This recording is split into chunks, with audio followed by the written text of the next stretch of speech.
Jude, who is your NFC Super Bowl representative, the NFC champion? The Green Bay Packers. The Green Bay Packers. Way to start off the show, Jude. We'll dive into that in just a second. Welcome to the Power and Light podcast. My name is Josiah, and I am joined by Jude Meili today. And Jude, NFC champions, Green Bay Packers with Jordan Love at the helm. Tell me why. Why is that your pick right now in an NFC that is not anywhere near the competition of the AFC, but there's some pretty solid contenders there?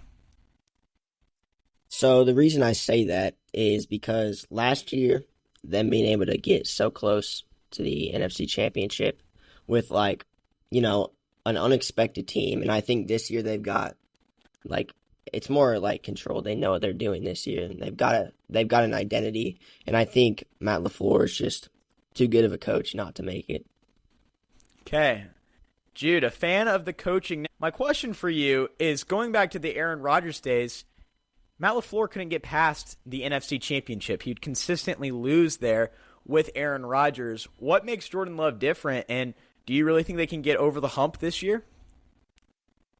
So what makes Jordan Love different? I think it's just, where he comes from, just the type of guy he is. He seems confident. He seems humble and ready to get work done.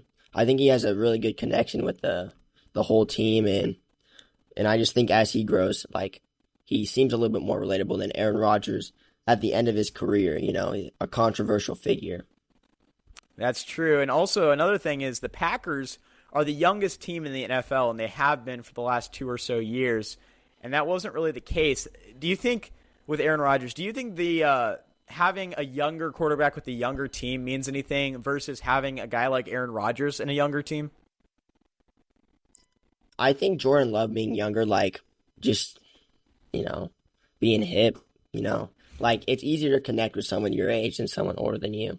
But at the same time, the older person can be, more mature and more calm and a calming presence. So I think there's good sides to both. Okay, so can we do an example here? So for example, let's say I'm one of the guys on the Packers. I don't know, name anybody. Aaron, let's say, Aaron Jones, okay? I'm Aaron Jones, and I'm sitting there in the locker room. I want you to do Aaron Rodgers first, how a conversation goes. Can you just walk us through what that looks like? You're Aaron Rodgers, and I'm Aaron Jones. Let's do the Aaron Rodgers first. Hey, Aaron. Yo, you want to go do something? Smoke something later? Okay, all right. And then the Jordan Love version. Yo, what's up? You want to go play Call of Duty with me tonight? That's the difference right there, the video games and the extracurriculars. All right. Thank you, Jude. That was a completely unplanned acting job for me, so I think you did a great job. But no, I think there is a real dynamic there between the two different age groups that there are, because Aaron Rodgers obviously is one of the eldest people in the entire NFL, and the fact that he's the leader of the team probably does matter that some of the guys are 18 years younger than him. So I think one of the big things that it's going to be is, will we see the Packers just take that next step? Because let's go back to that playoff game against the Cowboys. They absolutely obliterated them, and they were the 7 seed, and they were playing the 2 seed as far as I remember. And I just remember thinking, wow, these are the underdogs playing like they are not the underdogs. All right, Jude, let's move on to the AFC. Who's your favorite receiver in the AFC North, Jude?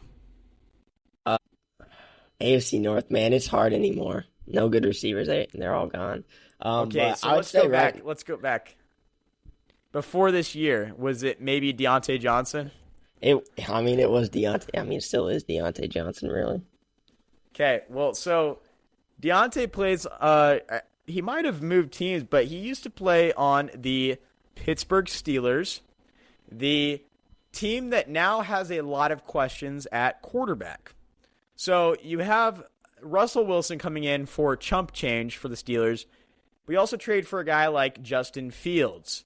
And right now, Russell Wilson is the obvious start for the Steelers.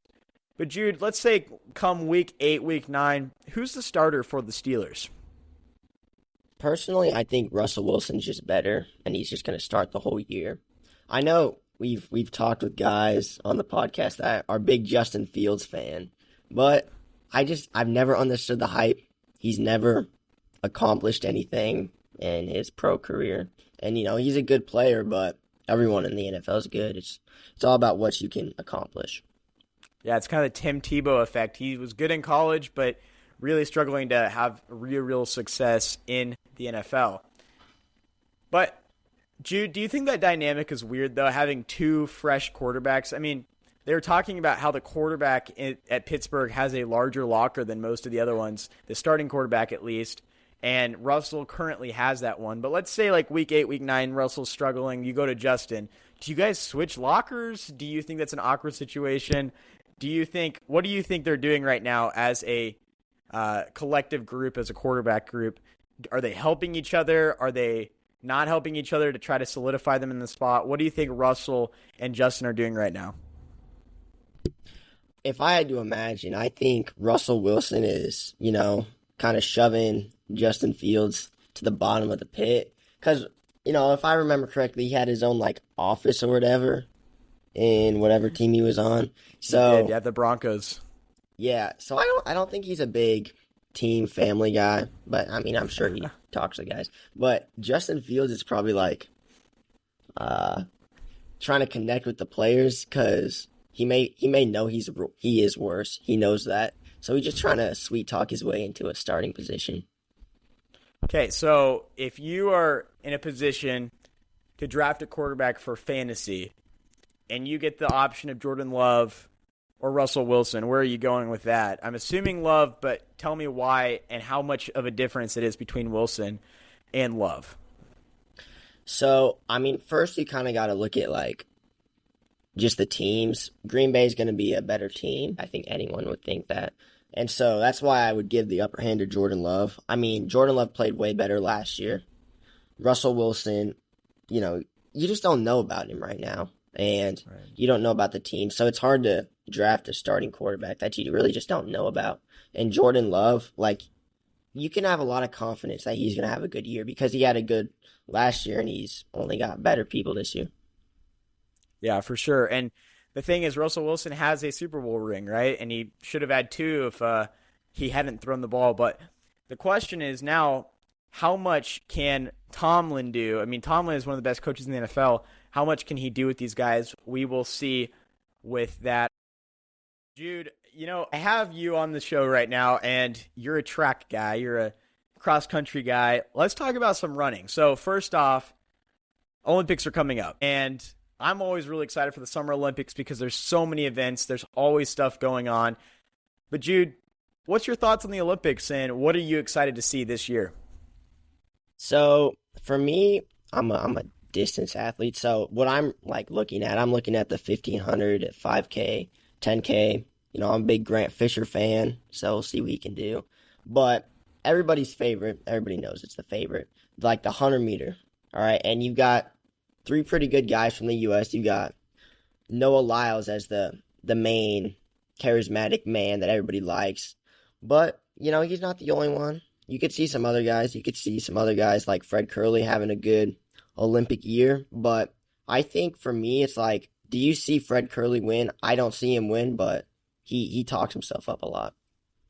Yeah, there's definitely those guys out there that talk themselves up. But the thing about the 100 meters is just it's .00 type amount of time difference between these guys. And it's going to come down to that. When you're training, and Jude, I'm just going to start asking you questions as a runner. When you're training for something, I know you don't sprint, but when something's so detail-oriented, is it more details that you're practicing, or is it just reps that you're trying to go through to try to get that extra edge over the person next to you when you're running?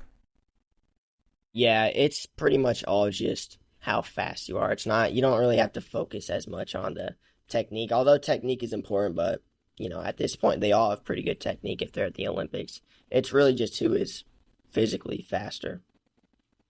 And on the distance side, how do you think that the races at themselves, in the last 20 years, how do you think because of technology, different training, different dieting, do you think runners are benefiting from that, or do you think that it's a negative And how is that going to start affecting you as a high school runner in the future? So pretty much everything is about shoes now. You got better shoes, you're going to be faster, and the shoe technology is what makes people fast. You look at people like Jakob, and he's only fast because, no, I'm just kidding.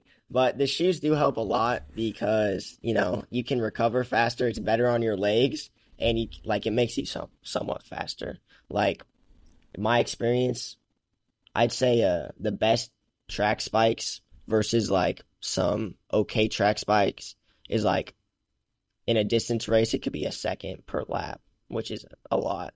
So it makes a big difference, and just training, you can help you train faster, which is going to make you faster.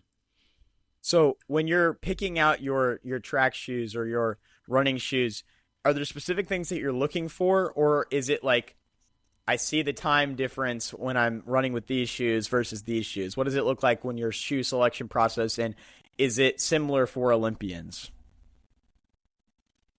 So Olympians, they have a sponsor, so they have a little bit of a more narrow choice. They usually run in what they're sponsored by. But for me, it's like I have like 3 shoes I'm looking for. Daily trainer, which is something that's going to be comfortable on my feet, but it's also something that's going to be somewhat good. It's not just like a brick that keeps you safe. It's got to be somewhat functional. And then you have a more speed-oriented shoe, but it's still like a trainer. So there's like spikes, which are for racing, but then there's like trainers that you can train in, but also still go pretty fast. And then you've got to find a spike. And spikes, I don't think they have to be individualized. Like, if you want a good trainer, you're going to want it a little bit more individual for your foot type. But spikes, it's all about what's the fastest. It doesn't really matter because it's only one race, so you don't need it to be that good for your foot. So while you're watching the Olympics this year, the first thing you should look at, especially on those long races where they feel like they go on forever and ever, is look at the shoes, look at the shoe selection, look at the brand, look at the shape, all the different things that may give that runner an edge. And I think that's going to be really interesting, and how the different shoes for different types of races will happen.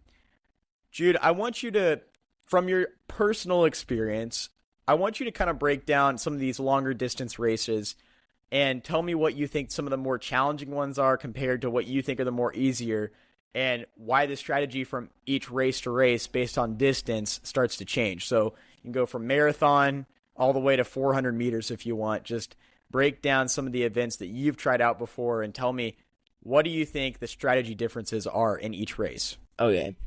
So personally, I've raced 400s and up, but I've never raced anything longer than a 5K. And what I can tell you is that the 400 is easy if you're a distance runner, but it's really hard if you're a sprinter.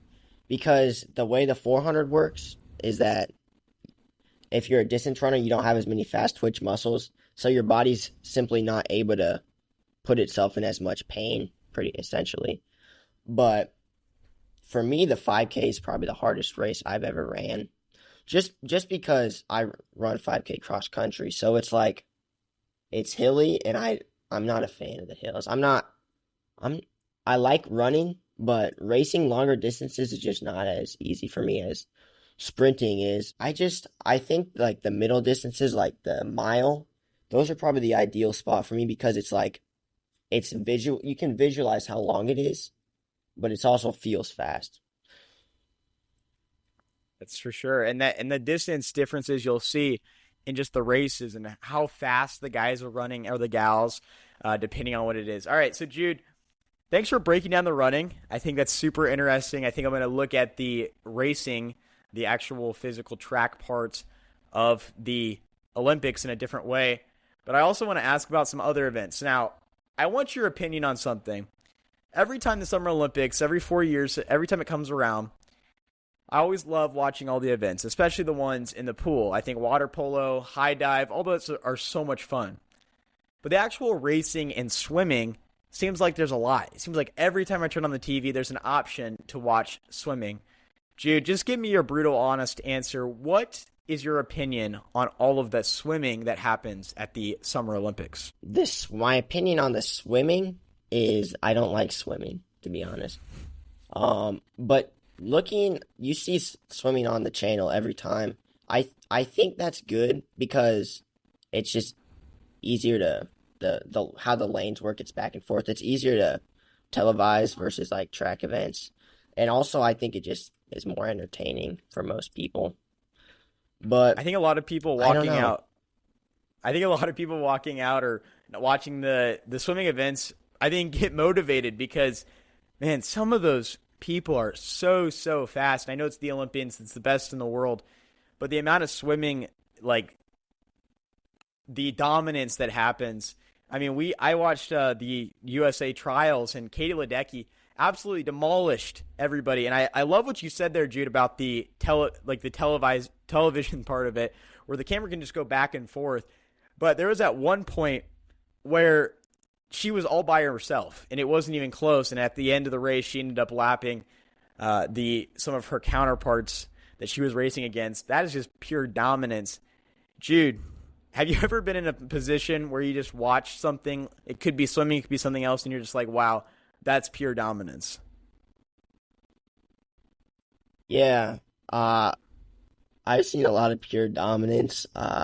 Watching Jared Naguse get outkicked by Jakob Ingebrigtsen just a few days ago, the Monaco 1500 meter.